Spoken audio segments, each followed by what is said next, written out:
Months महीनों के नाम।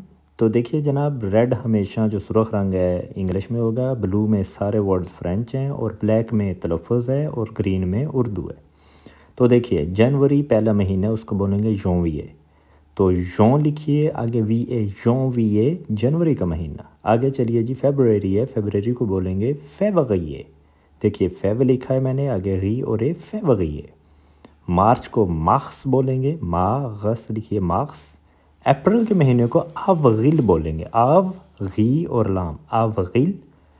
मई का महीना है, पाँचवा महीना है, उसको मई है जो मई का महीना, उसको फ्रेंच में मई, मीम बड़ी है, मई बोलेंगे सिर्फ।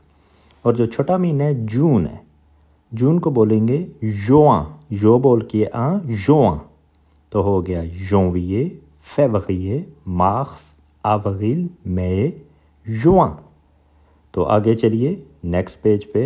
यहाँ पे आ गया जनाब जुलाई, सातवां महीना है, उसको बोलेंगे जुइए। जू बोल के छोटी ए जुइए मतलब जुलाई। आगे आठवां महीना है अगस्त, अगस्त को बोलेंगे ऊत, ऊत बोलेंगे, अलिफ पेशवा ऊत है साकिन ऊत।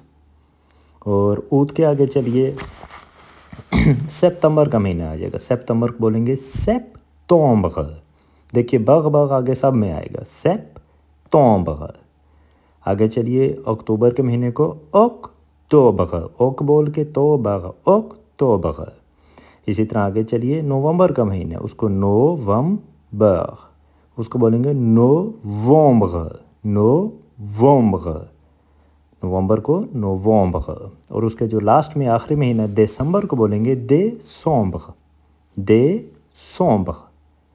तो हो गया जुillet, août, सितंबर, अक्टूबर, नवंबर, दिसंबर। तो ये लीजिए जनाब, आगे 1 से 12 तक सारे महीने, इसका स्क्रीनशॉट ले लीजिए और इसको याद करिए। पहले से 12 तक जोंविए, फेवरिए, मार्स, अव्रिल, मई, जुin, जुillet, août, सितंबर, अक्टूबर, नवंबर, दिसंबर। एक दफ़ा फिर रिपीट करेंगे, जोंविए, फेवरिए, मार्स, अव्रिल, मई, जुin, जुillet, août, सितंबर, अक्टूबर, नवंबर, दिसंबर। लीजिए जनाब, अब याद कर लीजिए आप।